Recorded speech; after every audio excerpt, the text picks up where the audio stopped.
Oke, selamat sore teman-teman. Em, Selamat Hari Waisak bagi yang merayakan dan sambil nunggu ngabuburit, maksudnya nunggu berbuka, kita coba ngobrol-ngobrol singkat dan ringan mengenai QA. Nah, pada session kali ini saya coba membahas mengenai sebuah tools. Namanya adalah ini. em, Mobile Security Framework, MFS. Jadi dia bisa dipakai untuk penetration testing, malware analysis, security assessment, untuk performing statistik dan dynamic. Bisa teman-teman buka di GitHub. Nah, saya sudah coba melakukan review, maksudnya saya sudah coba hands on untuk uh, aplikasi ini, open source ini, dan coba untuk mereview uh, bagaimana cara menggunakannya. So, jadi aplikasi ini enak. Dia ada UI-nya enak, bisa dibaca. Nah, dia kasih tampil dan untuk static scanningnya sangat mudah banget. Jadi dia ada dua jenis, yaitu static scanning dan dynamic scanning. Dynamic scanning saya belum coba, tapi static scanning saya sudah coba. Oke, kita langsung aja ya. Jadi yang harus teman-teman lakukan adalah pertama kali install. Cuma untuk install ini saya coba menggunakan Docker. Jadi Docker, oke, kita buka Docker. Kalau untuk kasus ini saya sudah menginstal Docker. Jadi untuk uh, instalasinya teman-teman bisa buka di sini. Bentar ya. Oke, ini baru saya bikin. Oke, untuk instalasinya Docker pull dan Docker run di port ini. Jadi kalau saya uh, jadi kalau dock saya sudah ada tuh. Jadi saya sudah jalan. Coba saya mau jalanin lagi deh. Udah jalan ya. Coba saya host 800. Nah, saya sudah ada. Oke, saya stop dulu deh. Docker stop. Biar asik gitu. Biar hands on gitu. Nah, oke, Docker. Oke, sudah mati dia. Sudah tamat riwayatnya. Oke, jadi kalau saya refresh, nah dia nggak ada. Nah, kita untuk mulai itu Docker jalankan di sini. Nah, nanti akan muncul command line ya. Oke, kita refresh. Oke, siap sedia. Nah, yang perlu kita lakukan adalah mudahnya itu untuk manual kita bisa membuka ini. Contoh saya ada aplikasi namanya Eribank. Sini contoh APK dan IPA-nya untuk Android dan iOS. Jadi saya cukup melakukan drag and drop saja seperti ini. Nah, kemudian locknya jalan, dia akan menganalisa.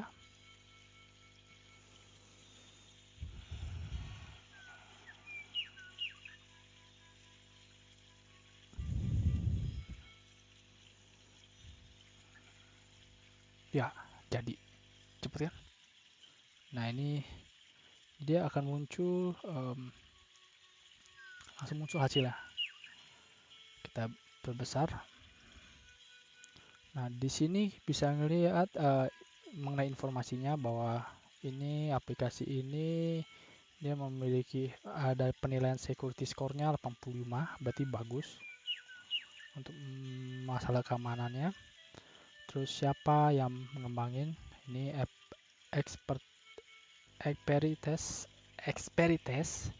Ini tuh kalau salah ini dia platform software testing juga. Nah, oh itu dia adalah vendor software testing juga. Nah, dia yang ngembangin nih. Kalau salah ada Appium Studio kalau salah ya. Ini teh ya Appium Studio. Nah, jadi saya ambil contoh dari sampel platform mereka. Contohnya. Nah, kemudian bisa tahu nih package-nya, main activity-nya, SDK-nya berapa, minimal SDK yang bisa dipakai, target SDK-nya dan Android version-nya dan lain-lain. Terus dia ada bisa beberapa informasi mengenai aktivitasnya, servisnya, receiver-nya, provider-nya. Kalau untuk mau scan bisa rescan di sini. Dan serunya adalah ini loh, ini kita bisa ngelihat Java source code-nya. Oh my god, oke ya. Contohnya kita lihat di dia punya make payment activity. Ini adalah aplikasi. Oke, kita lihat aplikasinya sebenarnya seperti apa sih. Biar ada gambaran ya.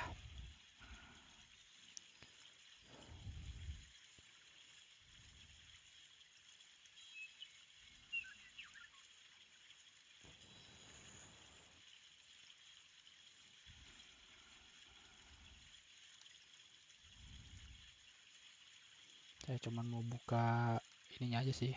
Mau buka. Oke. Kalau sudah buka tak tutup lagi. Tidak perlu.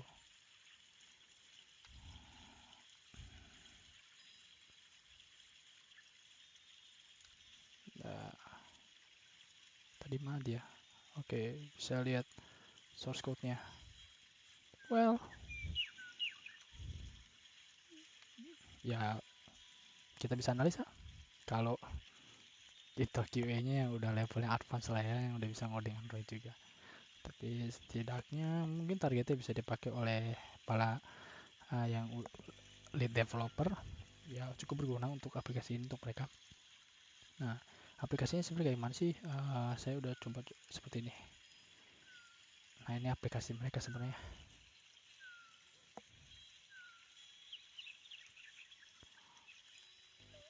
Oh, valid apa? Oh, ya ingat.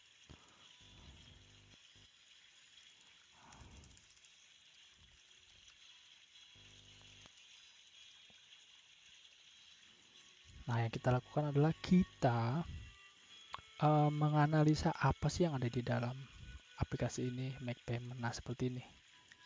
Jadi ini sebenarnya representasi dari kode-kode ini. Ya, kita kembali lagi ke sini. Terus bisa juga untuk melihat sertifikatnya, apakah sertifikatnya sudah oke atau belum. Di sini sertifikatnya bilang oke. Dan si Mob SF ini dia melakukan review juga mengenai application permission-nya. Jadi si aplikasi ini itu memiliki akses apa aja sih ke device kita. Kalau di sini kan dibilang dia ada punya internet, dari bisa nge-record audio, bisa user fingerprint, wake clock, dan menulis ke external storage SD card. Terus API apa aja sih yang digunakan bagi mereka? Nah, ini dia. Jadi ada IO operation, get service system dan lain-lain. Terus nah kita masuk ke sini ke code analysis. Si Mob SF ini dia bisa menganalisa kode-kodenya dan dia memberitahu apa sih yang terjadi dalam kode itu. Di sini dia memberikan suggestion can read external application, can read the external hide, dan dia nge-reverse ke sini OZAP, Oz OZAP, oh no, OZAP, OPS, OAPS, ya sebutlah OAPS lah kalau orang Indonesia bilang. Nah, dia akan refer ke sini, jadi ada latar belakangnya dilakukan itu. Terus terus dia ngecek juga di dalam aplikasi itu ada ini gak sih, ada link khusus sendiri yang akan ngambil data kita, atau ya sejenis apa ya, malware lah gitu ya, kita sebut malware yang tidak diinginkan. Jadi bisa kita waktu scan bisa nemu ini. Jadi ini menurut saya kegunaannya baik untuk kalau sisi saya sebagai pengguna ya, misalnya saya mau install sebuah APK ini nggak jelas, nggak juntrung nih dari Google Play atau bukan. Lah saya coba scan dulu sebelum install ke aplikasi saya, ke handphone saya. Jadi bisa inspeksi apa aja sih di dalam ini gitu. Ini bener gak sih aplikasinya. Di satu sisi kalau kita sebagai tester kita bisa tahu aplikasi kita ini profilnya seperti apa gitu. Security security profile seperti apa. Nah, seperti ini informasi-informasinya. Keren. Lumayan memberikan gambaran. Kayak contoh misalkan ini nih, permission application. Kalau kita sebagai tester ngeliatnya gini, kok ini dangerous ya, internet ya, permission minta akses ke internet. Ya, aplikasi ini memang contoh kita ngedevelop aplikasi, suatu ketika pasti akan menemukan aplikasi yang developer kita buat menemukan ini Android permission internet. Ya, kita kan berpikir oke, ini memang not dangerous, tapi memang ini dibutuhkan untuk si customer, dan ini kayak early warning gitu, bahwa ketika customer install aplikasi kita, dia butuh Android, butuh permission untuk akses internet, Android butuh akses radio. Jadi kalau ya pasti ada customer yang komplain, oh gua nggak mau record, ya kita butuh gitu, mereka butuh gitu. Jadi kita sudah dari awal sudah tahu bahwa ini tuh akses permission adalah ini ya. Nah, oke, ini sekilas untuk apa ya, untuk Android. Dan serunya lagi ya, kalau saya ke recent scan kan ini muncul nih. Nah, apa yang udah di scan nih. Nah, serunya ini dia bisa download report dalam PDF. Cuma saya belum explore yang dynamic report seperti apa. Saya belum explore yang dynamic analysis itu cara pakainya gimana. Cuman hanya statik aja. Oke, kalau kita klik kayak gini, nah, dia langsung muncul reportnya. Asik ya. Jadi kalau ini sebagai profile kita juga nih, waktu kita mau rilis APK, kita punya profile dari aplikasi kita seperti ini. Asik kan? Ya, nambahin report QA. Oke, which is good lah. Terus selain itu dia juga bisa dipakai untuk oke, saya ke sini untuk apa ya, iOS juga ya. Untuk bukan mana ya, saya lupa. Ya udah, tadi framework saya buka. Ini bisa dipakai juga untuk menganalisa iOS dan Windows, aplikasi Windows. Cuma aplikasi Windows saya belum coba, hanya dua ini aja yang karena ini mostly banyak digunakan kan. Oke, kalau untuk kita coba IP-nya, di sini dia nge-scan.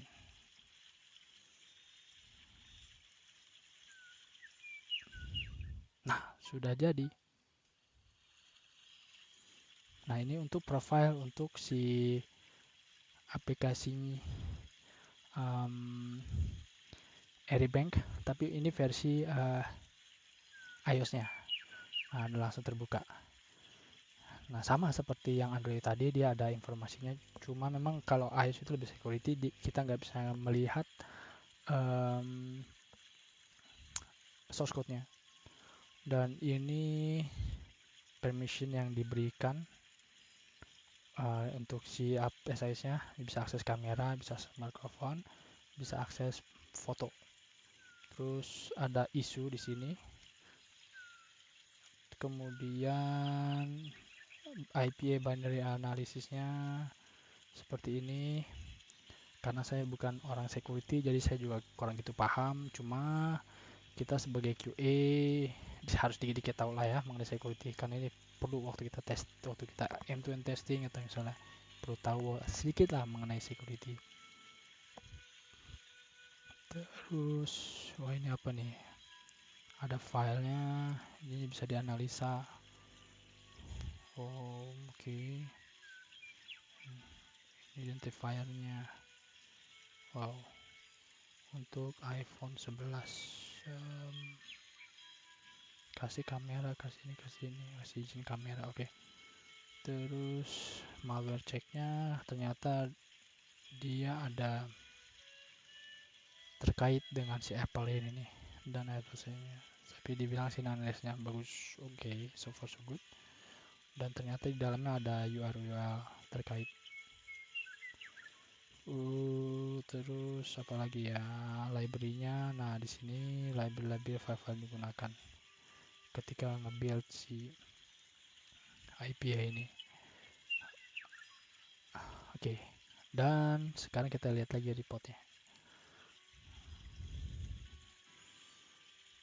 Nah, sama seperti si Android tadi, ini ada report juga. Jadi ini adalah profile dari uh, aplikasi iOS-nya. So, dua dokumen yang tadi ini bisa kita save sebagai pegangan kita waktu mau rilis.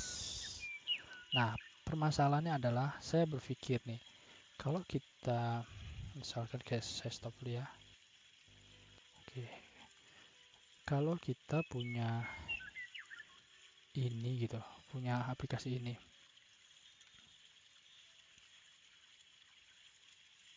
Kok masih bisa ya?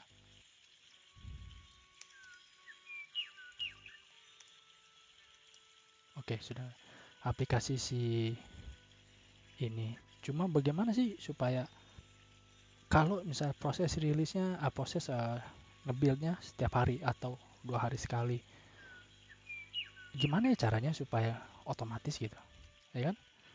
Oh, oke, gampang. Kita bisa pakai Selenium. Nah, saya sudah coba buatkan kodenya. Nah, kodenya sudah saya masukkan ke sini. Jadi kodenya cukup sederhana sih. Mana ya? Nah, ini kodenya.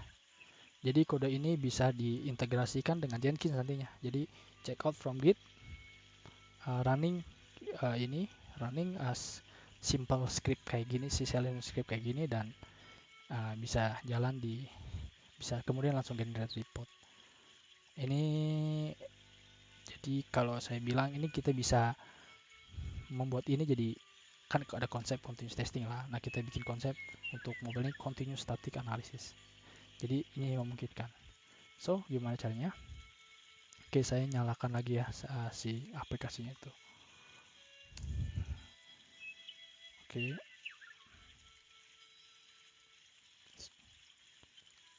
Oke, dia sudah nyala kan? Nah, saya coba untuk nge-scan yang Android installer ya. Oke. Pada realitinya kan nanti kan pakai Jenkins itu atau pakai CI server apa aja lah yang bisa ngejalanin sintak ini. Jadi contohnya saya mau jalanin APK, lokasi saya ada di sini di download. Oke, jadi tinggal saya jalin aja. Nah, ini untuk untuk Android. Oke. Oke, dia jalan. Nah, dia langsung upload.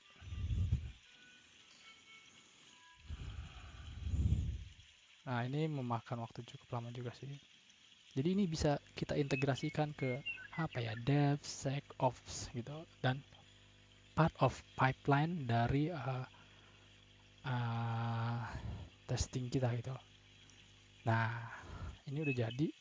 Ini udah nih selesai, berarti yang tadi yang aplikasi yang APK yang ada di sini udah terintegrasi, dan ya tinggal buka aja ininya, plotnya. Oke, asik kan? Jadi kita bisa langsung baca ini dan bisa baca ini. Setiap kali developer baik Android atau iOS dia check out, dia push kodenya ke Git, kita lakukan testing. Si mob ini, si mob SF ini sudah terintegrasi dengan pipeline continuous testing kita, dan kita tinggal lihat hasilnya seperti yang tadi itu, seperti yang ada di sini. Nah, ini adalah Android profile. Sekarang kita jalankan iOS. Untuk iOS saya punya gak ya? Oh, ini udah ada nih.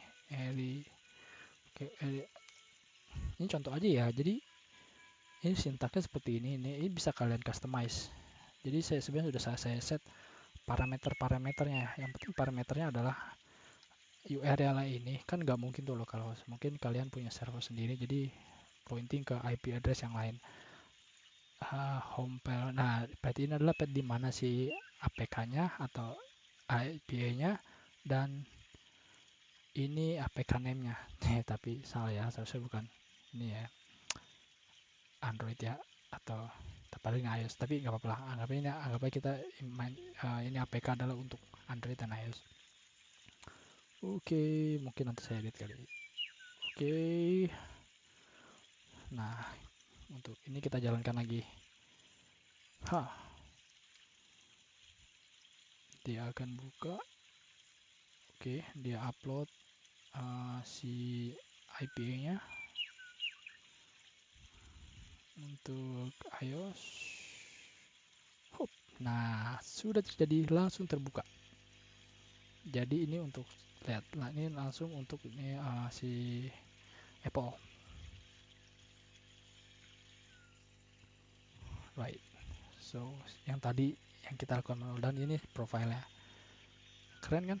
Jadi dengan Selenium, si mob SF ini bisa kita integrasikan dengan continuous testing kita, pipeline testing kita, dan that's all.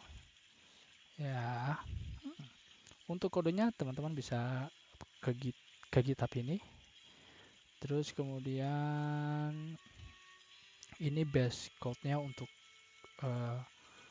integrasinya antara Selenium dengan mob SF ini. Nah, di sini tinggal ini source code-nya, tinggal kalian customize sesuai dengan kalian mau ya. Untuk demo kali ini kan saya ingin jalankan terus saya langsung buka dapat hasil lah gitu kan. Tapi kalau misalkan untuk Jenkins mungkin dia atau CI server lainnya, mungkin kita ambil ininya nih. Kita ambil PDF-nya, kemudian download jadi artefak kita upload ke S3 sebagai S3 atau kemanapun itu sebagai bukti bahwa ini sudah di-download dan kita punya profilnya day to day gitu. Oke, karena ketika kita scan lagi, misalnya kita lakukan scan ulang, ini akan berubah nih, dia akan nimpa gitu. Jadi lebih baik setelah scan ulang selesai, PDF-nya simpan sebagai record kita. Oke, that's all.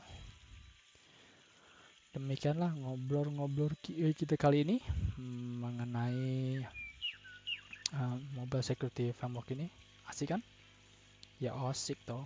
Oke, terima kasih teman-teman. Sampai jumpa lagi. Mungkin kalau ada kesempatan saya sharing knowledge saya yang lainnya. Iya, terima kasih. Bye-bye.